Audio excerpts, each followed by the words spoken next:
Today is Wednesday, October 15th. Welcome to the NEA SEMO podcast. I'm your host, Kane White. It's hockey season. I repeat, it's hockey season. Yeah, I know it's still football season. Okay, but hockey started up. St. Louis Blues, they played tonight at 8:30. Huge hockey fan. Gosh, I love some hockey, man. 2020, I'd never been to a game in person. I'd only watched a few games on TV. Wasn't a huge fan. Wow. You see it right here behind me if you're watching on YouTube. Man, huge St. Louis Blues fan. Love going to their games. They play 8:30 tonight against the Chicago Blackhawks. I'm ready to watch that one as soon as I get done recording this episode. So repping the St. Louis Blues jersey to record this episode. Man, excited. It's hockey season along with football season. But it's an interesting time in football season. We've reached that point in the year where people are starting to look ahead or toward the end, especially high school seniors. I've been there. I know what that feels like. Not only football, volleyball too, or anybody that's playing their final season of high school sports. You start to look toward the end about this time of year. I challenge you to not do that. Live in the now. Be where your feet are. Get the most out of this experience that you can. Do everything that you can to make this experience enjoyable. Everything in your power. Some things are out of your control. Some things you won't be able to control. But do everything in your control to totally immerse yourself in these precious moments of life. It might not be the best time of your life. A lot of people say, "Oh, high school sports is supposed to be the best time of your life," or "High school is supposed to be the best time of your life." It's not the best time of my life up until this point, but what I will say is it is the best time of your life right now, because that's all you've got is right now. Don't look in the past. Don't look too far into the future. Enjoy the time that you have right now with your teammates, with your classmates, with your coaches. Don't think about the past. Don't look too far ahead. But the reason that you should do that is I don't want you, or anyone I'm speaking to, not you. I'm not speaking to one specific person by any means. Don't look back and say, "I wish I had done this. I wish I had done that. I wish I had talked to this person more, or spent more time with this person, or done more in practice." Totally immerse yourself in the moment. Because today is the oldest you've ever been and the wisest you've ever been. But today is also the youngest that you will ever be for the rest of your life. So think about that one. That's a pretty powerful quote. So just be where your feet are, high school seniors, or anyone playing high school sports. Be where you're at right now. Get the most out of these moments, because they're the ones that you'll remember for a very long time. Wow, that was a good way to start, I guess. Interesting way to start right out of the gate. Talking about some things that some people don't want to look forward to the end, or some people don't want the end to get there. Obviously, we don't want those good times to end, but get the most out of these moments that you got right now. Week 7 of the football season. And, I talked about it in the last episode. Wow. Time has flown by. Football season flies by. Had an interesting week of college football last week, and Indiana gets the huge upset over Oregon. And some people won't look at it as an upset. I thought Oregon was going to win that game. Indiana went into Autzen Stadium, which is probably a top 10 toughest place to play in the country, and put it on the Oregon Ducks. Is Indiana for real? I don't really know. I still stand by my statement that I think this college football season is wide open. I think there's a lot of teams that could win the national championship. I was talking to some of my coworkers at lunch. I think there's as many as 7 or 8 teams that could win the national championship. Indiana and Oregon both being 2 of those potential teams. Arkansas Razorbacks played better at Tennessee on the road. Another top 10 toughest place to play in the country. Play the Volunteers well. Excited to see what they can do against Texas A&M this weekend. There was an amazing game up in Columbia, Missouri, with Alabama and the Missouri Tigers. Alabama, got the best of Missouri in that one. That was a really good football game. The atmosphere at Faurot Field in Columbia, Missouri is really, really underrated. I've been there. I've coached in a game there, and it was obviously amped up because it was the last game of the season. It was snowing. Great atmosphere in Columbia, Missouri. If you've never been to a football game there, try to put that one on your bucket list. Coach Elia Drinkwitz has done a fantastic job with the Missouri Tigers. I think they're better. They're better than people give them credit for, including myself. So if you've never been to Columbia, Missouri for a Mizzou Tiger football game, put that one on your list. That was an intense atmosphere to be in. Switching over to the NFL, if you know me really well, you know that I'm a fan of Baker Mayfield. I said this 2 weeks ago. I think it's now something that could possibly happen. I think Baker Mayfield could win the NFL MVP, beat the San Francisco Giants without his top 4 wide receivers, his starting running back, and 2 starting offensive linemen. Not saying he did it by himself, but a quarterback does have a lot to do with games in the NFL. His defense played fantastic. Not taking anything away from them. But Baker Mayfield's for real. And to see him fight through adversity of getting cut from 3 NFL teams and just battling back and literally throwing his hat into the MVP race is really, really cool. I've followed Baker since he transferred to Oklahoma in 2016. And man, he's a fiery competitor. And to be a fiery competitor and an encourager while you're facing adversity or after you've gone through adversity, that's a really cool combo. That's 2 of my core values is, facing adversity the right way and letting adversity make you stronger. And then also encouraging others. And he does both. So that's why I'm a big Baker fan. So shout out to number 6 for the Tampa Bay Bucks. My life, what's going on right now? Ran a 5K this past weekend. Haven't ran in one since 2016. So it's only my second 5K that I've run in competitively. The first one that I ran in was in Pittsburgh, Kansas. And this one was in Manila, Arkansas.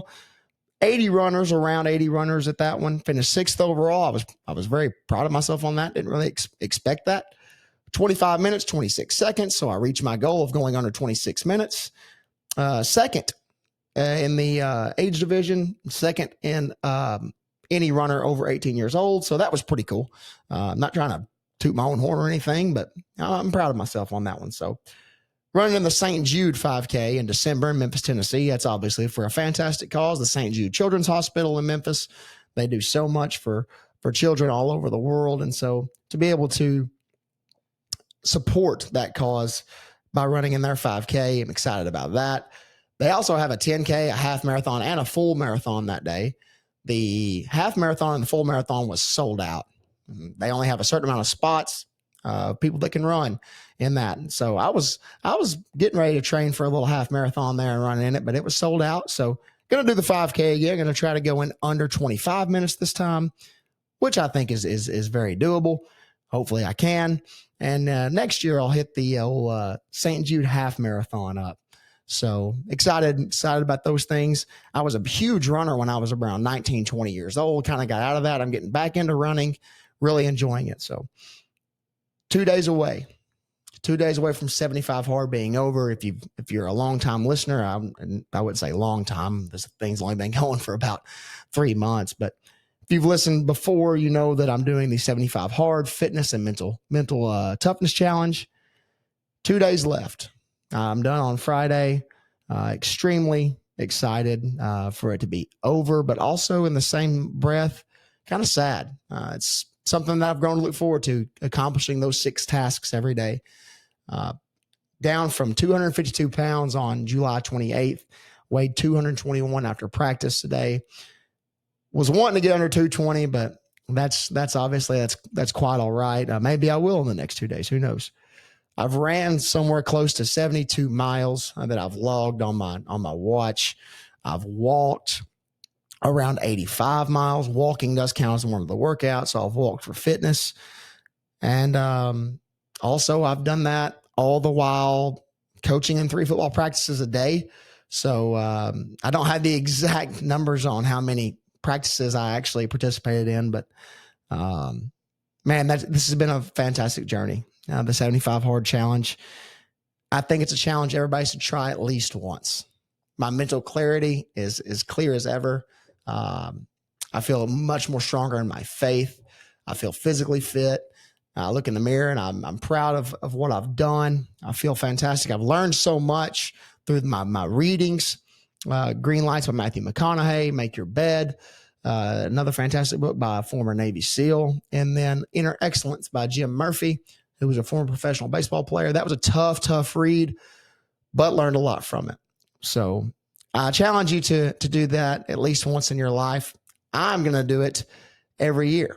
I've decided that I'm going to do 75 hard to start every football season to really get my mental in tune with what I've got going on. So almost there. I've almost made it. Proud of myself and look forward to doing it again next year. Might even do it before football season next year.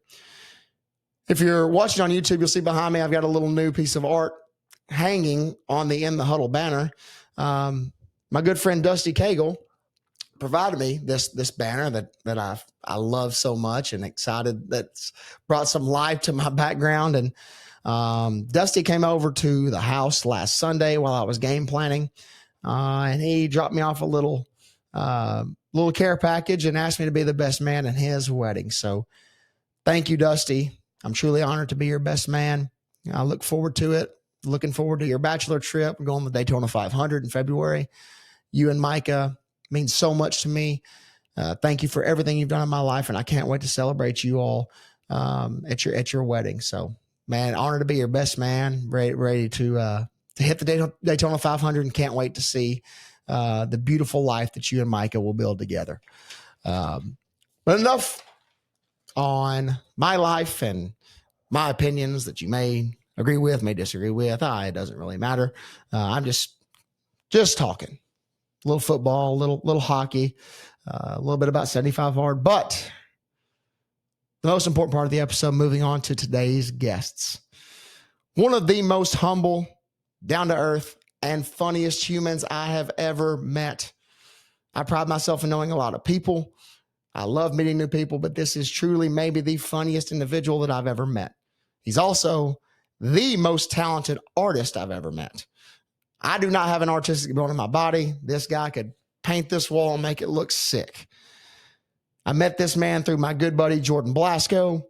We were in his wedding together, and through that, we have become fantastic friends. He is the unknown backbone of this podcast.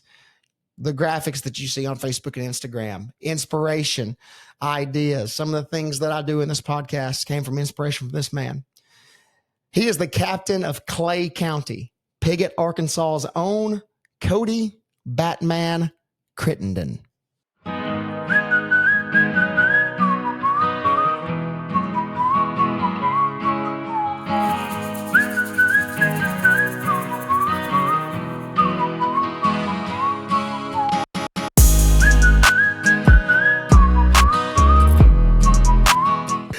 Live from the In the Huddle studio in Manila, Arkansas. Actually, my guest here, he's not in Manila, Arkansas. He's in Poplar Bluff, Missouri. But live with episode 7, my good friend, Mr. Cody Crittenden. Cody, you're fresh in from Colorado, man. How was the trip? Yes, sir. It was awesome. It was for my birthday. It was just me and my girlfriend. I go on road trips with my cousins, and we go hiking every other year. So this was kind of an in-between year, and I just kind of had some free time to go. Cool. I love the mountains, so. Me too. It's beautiful. I love it. Yes, no doubt. I went to Denver during COVID. So it was like kind of coming out of COVID. Like some stuff was open, some stuff wasn't. So right. I didn't really get to embrace Colorado, but its beauty is enough. Let's just put it that way. The Rocky Mountains, the beauty of it is enough. And so from some of your pictures, I could tell you were in a good spot.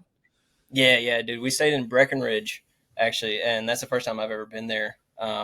What was crazy about Colorado is like the whole east side of it is basically just an extended Kansas up until you get right outside of Denver. The mountains just appear out of nowhere. Shoot up out of nowhere. Yeah, it's insane. And so I guess across Kansas, it's like a slow, gradual climb. It's got to be, up to the elevation. Yeah. Is Breckenridge, is it a big ski resort town? Is that right? Yeah. So I didn't really know a whole lot going into it. We stayed like right off Main Street. Okay. Just restaurants, shops, T-shirts and stuff, whatever. And you think about Breckenridge, and in my head, for some reason, I always thought it was just like franchise after franchise, just down the strip, McDonald's, Starbucks, right. Whatever. But it's full of just like mom and pop shops. Like Man, I every love that.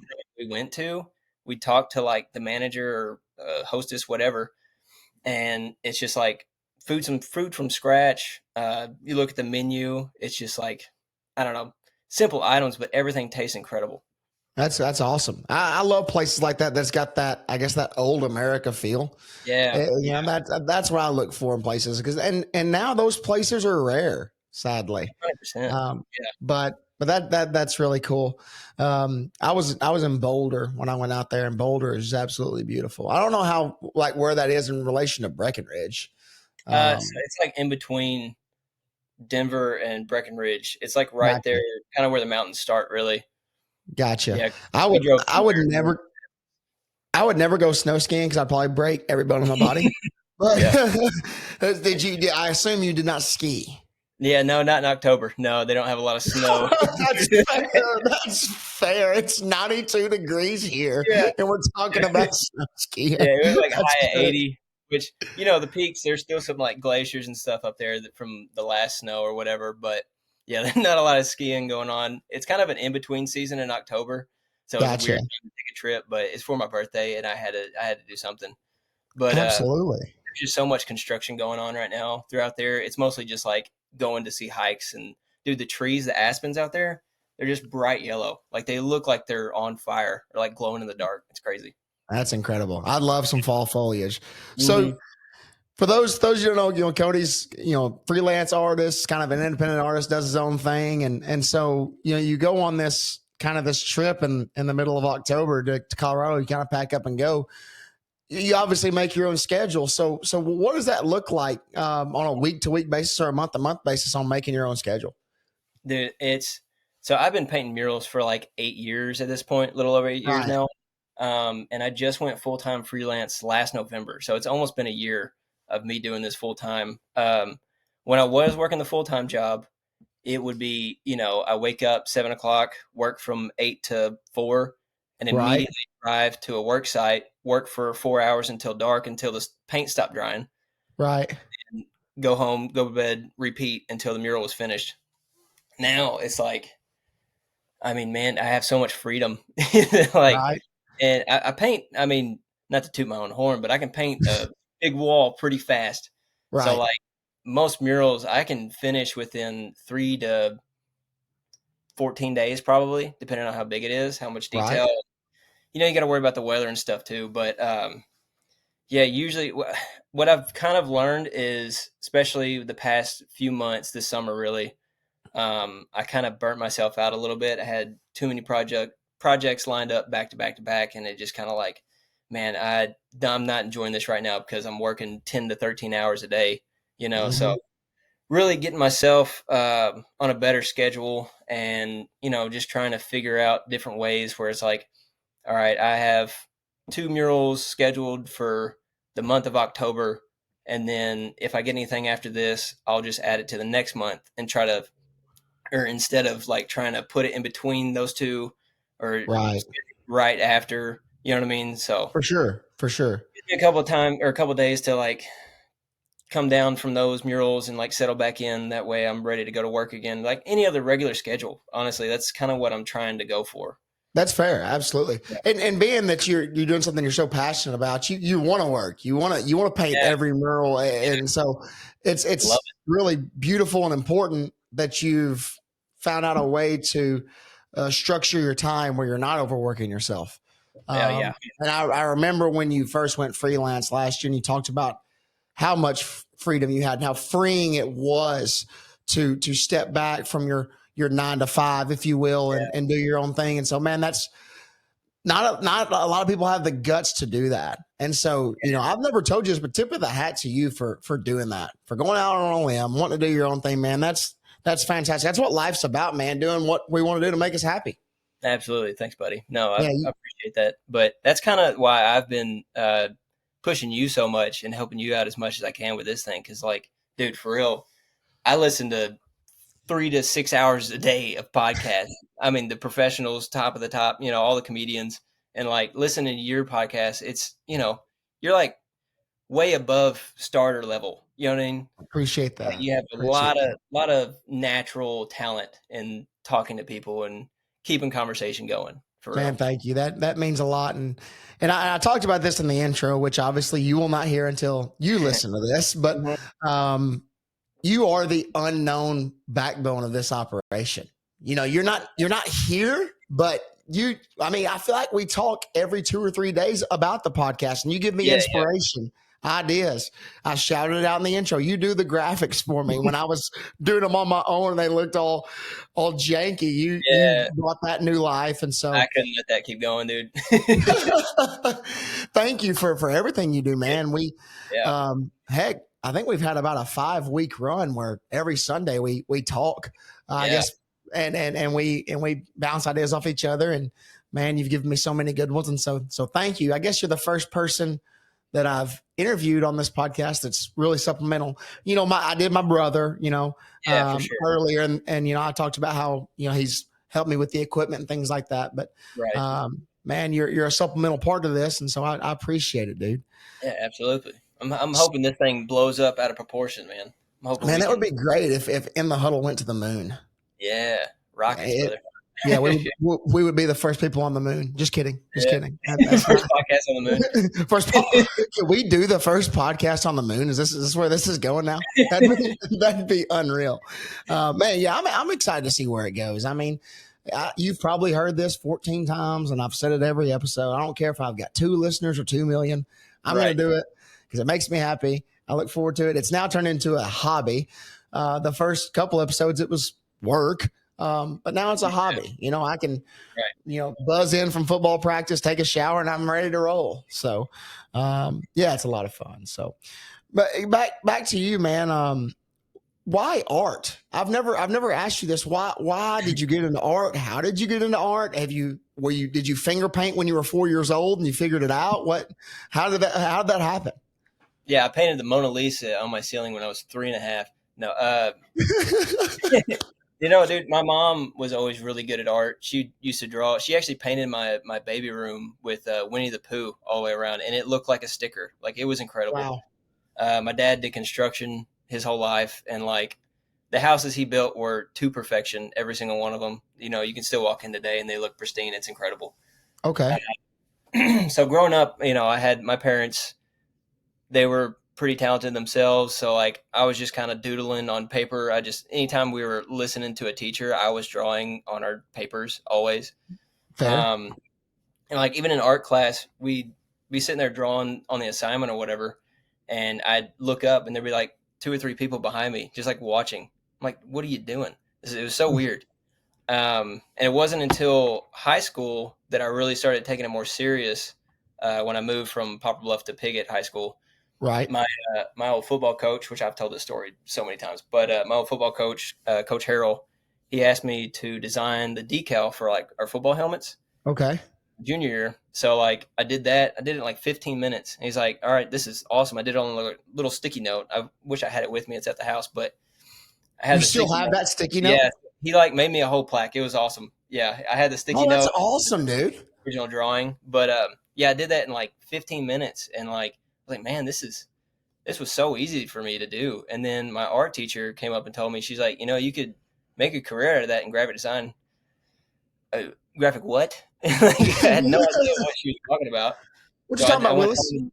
Yeah, I went home and did some research, and I was like, man, like I can sit down and draw for 8 hours a day and forget about eating, drinking, anything, like, and just time passes. Like that's one of the only things, because like reading growing up, impossible. I couldn't sit down and read a book to save my life, but I could sit there and draw for hours on end. So you did not get a bunch of AR points in the library in elementary school, is what you're Did saying? not. No, my nose was on the wall at recess, most recesses, because I would not. Mohawk Nation. Get his nose off the wall. It was bad, dude. But yeah, did that. Went to college for graphic design.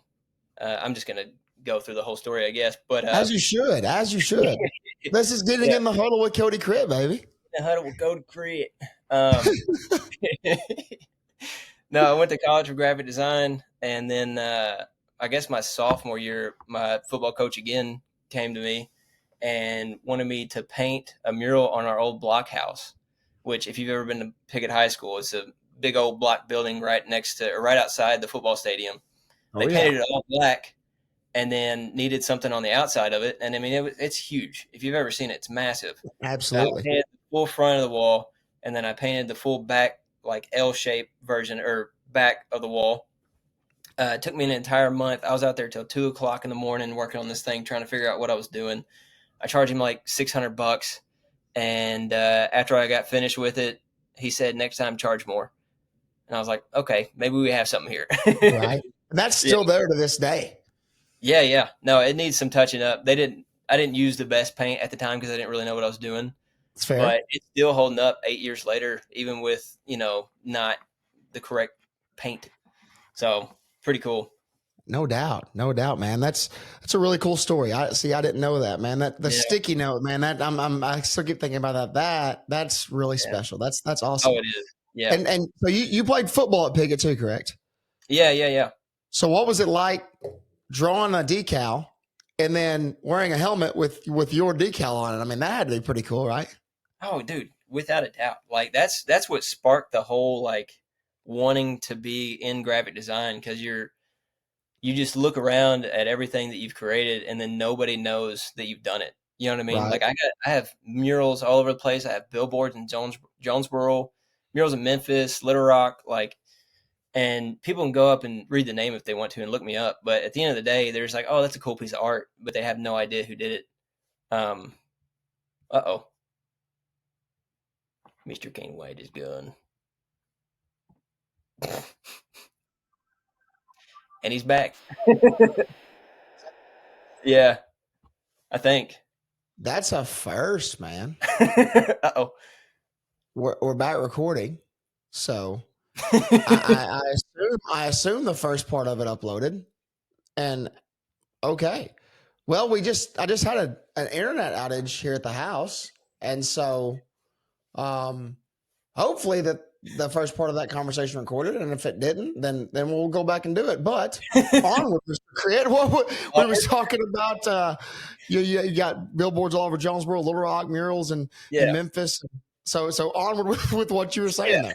But I don't know. It just you kind of just makes you feel like a little celebrity, but nobody knows who you are. You know what I mean? Yeah, Yeah. absolutely. Absolutely. Well, you're a celebrity in my heart for sure. Thanks. So the decal on your football helmets, is that your favorite piece you've ever done since it was your first piece, or is there a piece that you've done since then that maybe takes the cake over that? It's definitely one of my favorites just because of the memories of it. Um, That's special. yeah, yeah, it's special. And another one that comes to mind that's special is the one at Myrtle's place in Poplar Bluff. It's little Okay. bitty. I mean, I forgot how big it was, maybe like 10 by 12, like nothing crazy. But my grandma used to take me to this restaurant when I was growing up. Oh man. Dude, yeah. When they asked me to do that, I said, without a doubt, I said, I will do whatever it takes to be able to paint this wall. And I remember they did a whole like write up piece on it in the news or in the paper. And then I didn't get to Awesome. take her, but my mom took her to Myrtle's place after I got done painting it and sent me a picture of her, and she was, smiling real big, just super proud, and I don't know, that was just amazing. Man, that's great. That's great. And so is that the why you do what you do, because of those smiles and the reactions that you see people get from your art? Is that the deep down inspiration for what you do on a daily basis?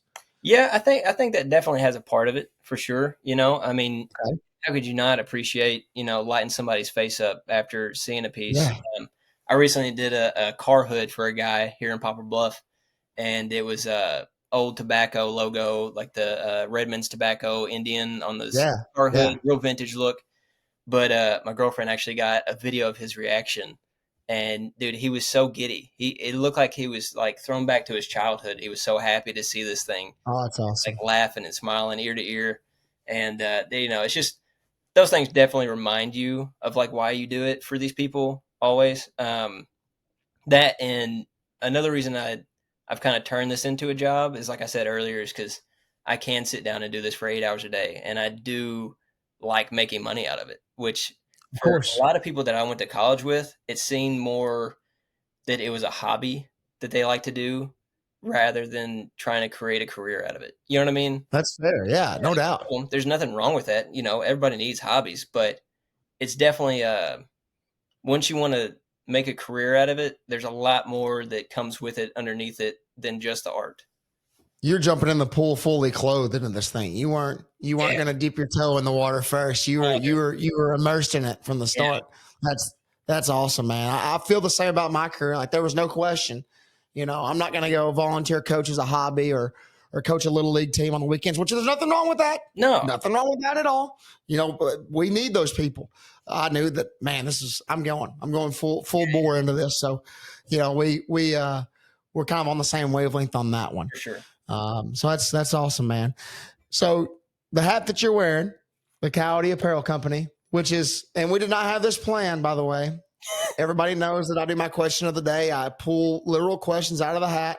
The hat that I selected for this episode is the same hat that you're wearing. So tell me about your apparel company, man. What made you want to start that, and what's that looking like right now? Dude, it's fallen a little behind just because I've been so busy this summer. That's fair. I have t-shirts up on the website for sure, for designs, and a few hats left. But really, it's an outlet for me because the last job I had for 4 years was designing apparel for like colleges and national parks across the country. That's awesome. Dude, it was so much fun. And I did love the job. The work was incredible. It was so much fun. It was just, it was my time to go. I'll just say that. That's fair. Yeah. But, I mean, I've been there. Right. And, you do something for 4 years and love it that much. It's like, I got an itch for it constantly. Where I feel like there's t-shirts that I have in my head that I need to get out and show people. Right. And on another note, when we went to Breckenridge to go back to Colorado, I went through like 4 or 5 stores and saw so many t-shirts that I had designed like a year or two ago. You serious? I swear, dude. Yeah. It's so cool. That's gotta be, that's gonna be a cool feeling. Like, hey, I did that. Yeah. Well, hey, I did that. I did that. Check this shirt out. I was another one. Yeah. It was a hat too. But I was like going up to the workers being like, hey, if you ever see this sticker on a hat, I did that. And they're like, okay, cool. I don't know. Thanks for your service. Yeah, it was so much fun, dude. And I was at one point I was like hunting for them. I was going around door to door, like looking through the t-shirts and stuff, trying to find stuff that I had designed. But I forgot what I was talking about now. We were talking about Coyote.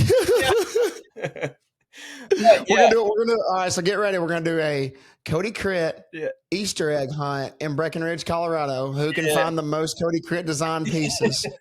Winner gets a free Coyote. Yeah. And obviously that was through the company I work for. So like none of my name's not on it, unfortunately. And but I just, like I said, most of my designs were outdoor based. So like obviously I still did the collegiate stuff for SEC top or Pac-12, Big Ten, whatever. But my main focus was the outdoor stuff because that's my bread and butter. I love hiking. I've been to most national parks out west and hiked a bunch of mountains. So like I've hunted, whatever. But yeah, like I said, this was just a outlet for me to not only get that nature design out of me, but also just the artistic. I don't know. I just gotta get it out, Absolutely. Hey, you got love in your heart. Got to let it out, man. Yeah. Absolutely. Well, I'm a hat guy. You know that. I've got hats hanging all over my studio here. And this is, I'm not trying to, this is not recency bias. This is one of my favorite hats in my collection. So Thank you. Keep it up, man. I'm ready for the next drop. I'm ready for a fall drop, brother. Yeah. Ready for one. So what you talked about, you did designs through a company for sports teams, for national parks. So here's a hypothetical. If you could rebrand and redesign one sports team, collegiate or pro, what would that be? What would your inspiration be? Hit me with it. Dude, there's so many.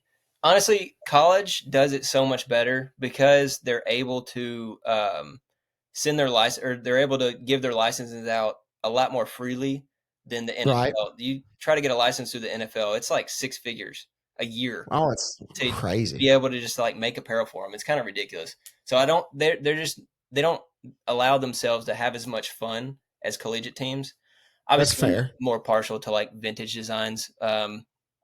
But yeah, really most it's not very specific, but most like NFL teams are just real boring with pretty much everything they do. It's very corporate, Yes. and they could just have so much more fun. And like they're kind of trying to do it with like the color rush stuff, sort of, Yep. and like the throwback Yep. logos and the throwback uniforms, like The Tampa new Bay. rivalries Yeah, edition. yeah, Have you seen those uniforms? Yep. right. And then that's been pretty recent. Yes. My mind that I can think of that they've started doing that stuff. But yeah, it's just they're just so stuck in their ways that it's hard to. And like I said, the licensing deal that pushes a lot more creativity, um, Right. especially with colleges, But yeah, most NFL teams are just kind of boring as far as that goes. Yeah, I mean, I feel like the Miami Dolphins have a perfect template Right. of you can do so much with the Oh my god, teal, the orange, the Miami Vice thing. dude, I the feel like, 80 starter jackets. oh my gosh, those were legendary. Those were legendary. Bring those back.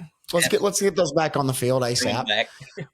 Yes, yes, but they are trying with that rivalries concept. I've seen. I saw the Bills wear them the other night with the white and the chrome. Yeah, that was Thought crazy. that looked fantastic. So much fun. But you got to think, like the Oregon Ducks have been doing that for 15 years. Exactly. Yeah. And there's colleges with at one point there was almost a uniform battle in Yeah. college football. That's what was getting recruits. Like they Yeah. wanted to look good on the field, and that's why Oregon was getting the big time recruits. Places. Arkansas State was getting a lot of low level recruits because they had the change up with the decals on the helmet, things like that. But Mhm. yeah, I agree. We need more of that in the NFL. Yeah. We really do. They just make it very unattainable to be able to Yes, do it as like a local. You know what I mean? right. It's wild. I shot you that question because the St. Louis Blues recently rebranded. It was a very small rebrand. You can hardly even tell. But it's like remixed, remastered, reborn. I think it looks clean. I think it looks good. And so having an artist on, I just had to shoot you that question. Yeah, I have to check out their logo. I didn't know they rebranded like that. Yeah, it's very similar to the one that I'm wearing now. Mhm. It's not quite as bold on the edges. Yeah. They did a little bit less with the numbering of the jerseys. Mm. And then the really the big thing was the word font. So like the actual the St. Louis Blues, Mhm. and then they added like an STL logo, kind of like the Cardinals have, but it's a little more slanted. It looks pretty slick. So, I talked about the Blues in the intro too. They play at 8:30, and I'm pumped to watch them. It's the first time they're on national TV this year. So, Oh wow. Ready to get that rolling. So, you talked about you've lived in Poplar Bluff, you've Mhm. lived in Piggott. Yeah. Big I've Vegas. said this for years. The Boot Heel, Mhm. SEMO, it's just kind of an extreme northeast Arkansas. I think we should just take the north border of Arkansas and just cut the Boot Heel off and make it all Arkansas. What do you think? Yeah, that's a crazy question. Oh, SEMO is different, man. Northeast. I think they're two different countries, really. Southeast Missouri, Really? Okay. Arkansas. Maybe parts of SEMO in the Boot Hill, but you get up towards Poplar Bluff, it's like I don't know. The culture is just completely different. It's very. Okay. I think it might be a lot of the agriculture maybe that goes in and out of. That's the way I look at it. Yeah. Right. Just like from the actual terrain itself. Right. You look at Missouri as maybe a northern state, or there's more metropolitan areas, but when you're in the Boot Heel, it's like this is Arkansas. Yeah. Yeah. But yeah, that's true. Maybe because I'm thinking about Poplar Bluff and like Kennett. right. They're just like two different worlds compared to even like Jonesboro or Paragould.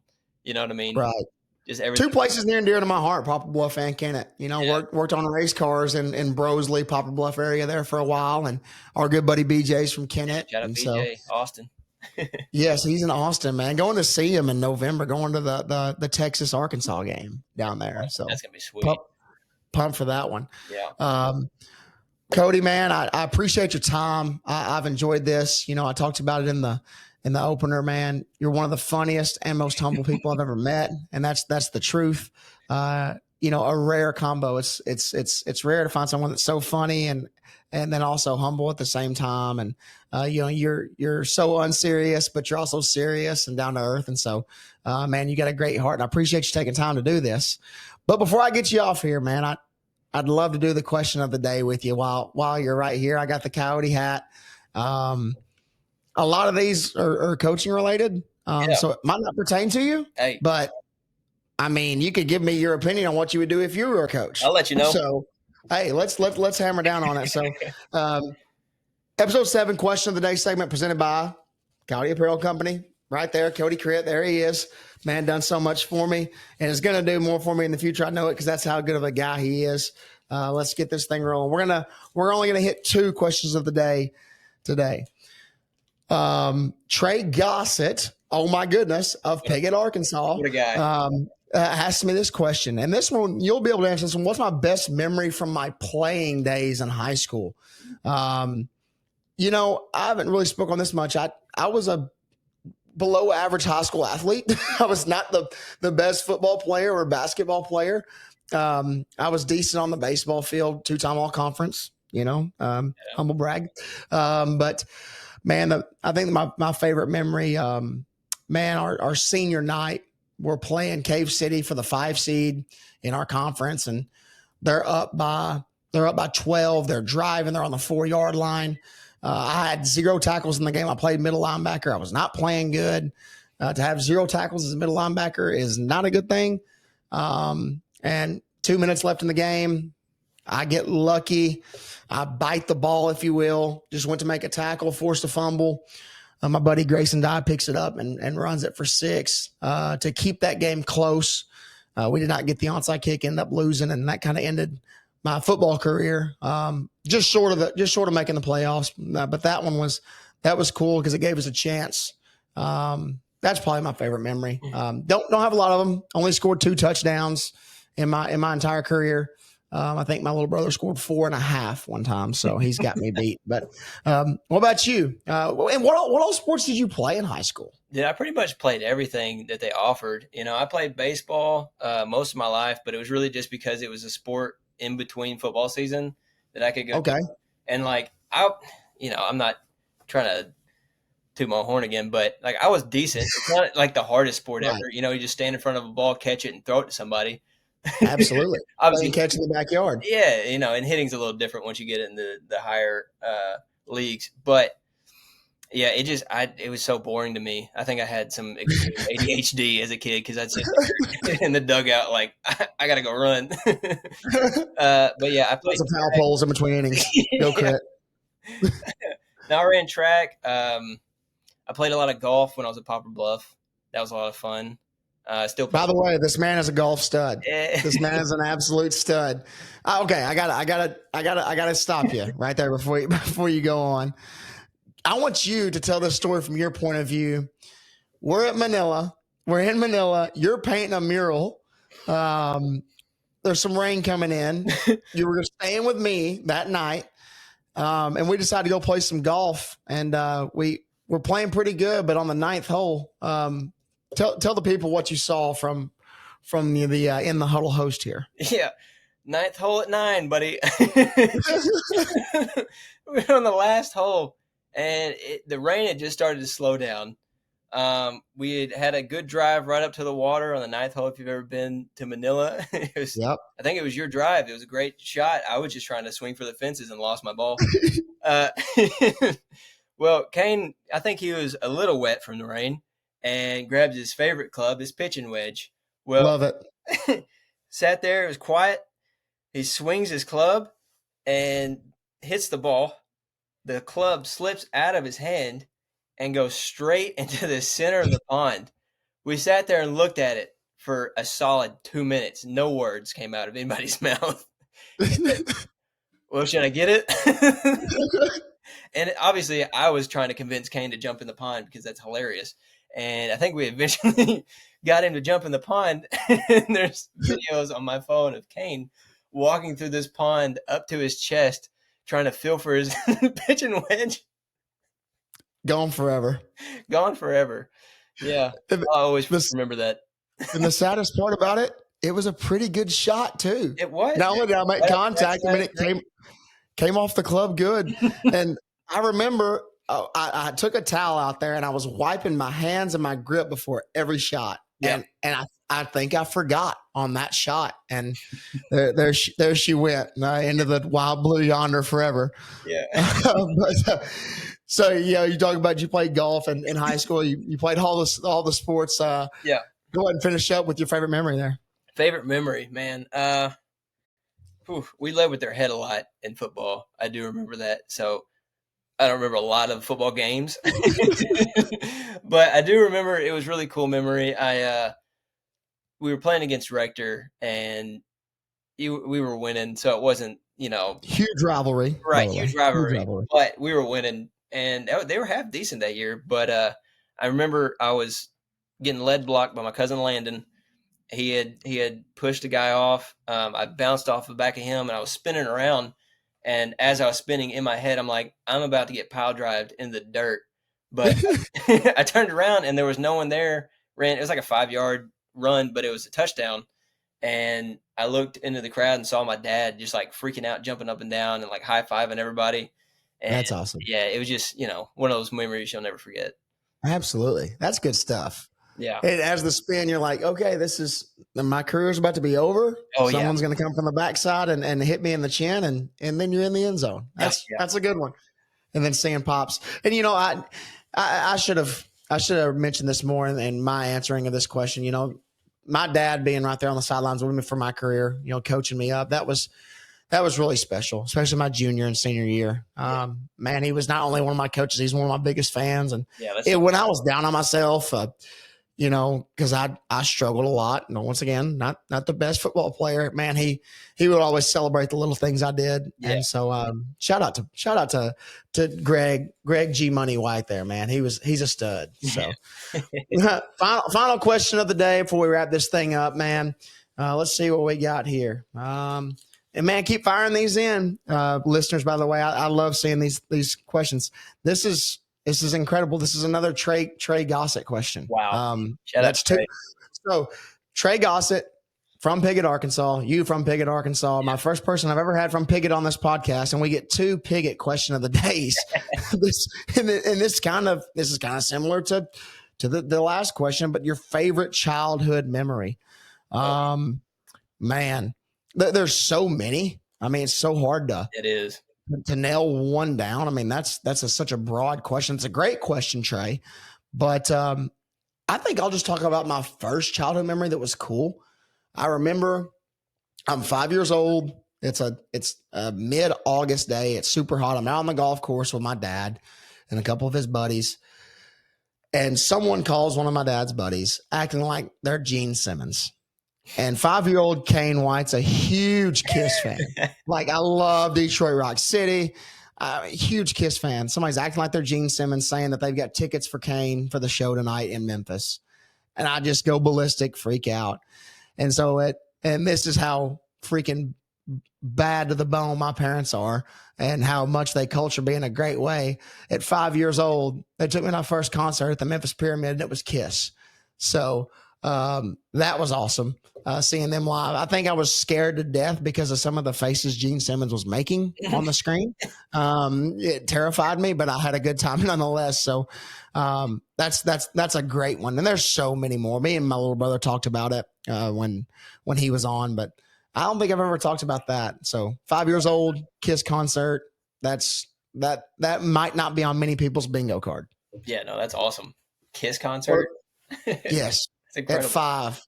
Yeah. Kindergarten are going to Kiss. Just imagine coming back on Monday, just shaking, just terrified, just vibrating everywhere. Why can't Kane spell his name? He's got PTSD from Kiss. What about you, man? You kind of talked about a few things from your childhood, but is there anything else that sticks out? Man, maybe not one specific, but my dad, when I was probably like 12, he had built me this little shed out in the backyard that had bunk beds. Yeah, I put a TV out there, a little heater, a couple windows. Like, it looks like a little house on the prairie, like really cute little swing porch. Awesome. So cool. It's still out there, but he built it so that like I could have my buddies over to the house and we could go out there and scream and get rowdy and not annoy them as much. Correct. Dude, the amount of memories that I've made out there with like Jordan, and a few other of my buddies from Piggott. Like, we call it the man cave days because Awesome. that was the name of it, was the man cave, And Awesome. I'd have a few of my friends come over with their PlayStations, and we'd sit up all night playing like zombies or Call of Duty, whatever it was, watching Right. scary movies. Like, I don't know, dude. There's just so many memories from that one little building in my life as growing up Yeah. that I'll just never forget. That's great. That's great. So what you're saying is we need to do a big time sleepover Dude, there pretty soon. time and place right now. I'll go. Let's do it. Hey, we play at Piggott on Friday. Let's just after the game, after I shake hands, and we'll go to Pumpkin Hollow, and then we'll go have a sleepover in your backyard. That sounds like a night from 2012, buddy. I'm in. Yes, sounds like we both had some awesome parents growing up. So Absolutely. The best. that's great stuff, man. I know I'm beating a dead horse, but thank you again, not only for joining me, but for all you do for this podcast. For all you do is just being my friend, man. We haven't known each other for super long, but there's no. I wouldn't put a time on love. There's not a certain amount of time you have to know someone until you love them. But man, I truly love you and appreciate all you've done for me. And looking forward to seeing you soon. And looking forward to some new Coyote merch. Absolutely. And man, don't work too hard. Keep that vision of making your own schedule and not overworking yourself, but enjoying what you do, man. That's fantastic. Yeah, dude. I appreciate you for real. Love you too, dude. And very glad that Jordan Blasco introduced us like a year and a half, 2 years ago. Yes, I talked about it in the intro. Yeah, I talked about it in the intro. I think we're 7 episodes in. I think this is 5 or 6 Jordan Blasco shout outs. So he brings the world together. He does. He really does. He's a great guy. Man, thank you so much. I enjoyed it. This is the first time I'm ever signing off of the podcast with somebody else on screen. So thank you for tuning in. God bless. We'll see you next time.